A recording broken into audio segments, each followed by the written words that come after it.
Form ஆகிருக்கும். நாங்கள் வந்த காரு ரோடே தெரியல பாருங்கள்.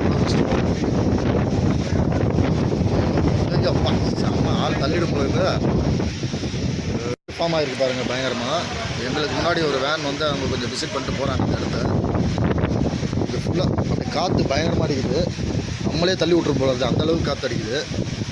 ஒன்றுமே தெரியலங்க. கீழே பள்ளத்தாக்கில் மிஸ்ட் பயங்கரமாக மிஸ்ட் ஃபார்ம் ஆகிருக்கு பாருங்கள். இது ஒரு பாயிண்ட்டு, வியூ பாயிண்ட்டு. ஒன்றுமே தெரியல பாருங்கள். அப்பா சூப்பர் வியூ, சூப்பர். ஆஹா ஐயோ சரியான காற்றடிக்குது.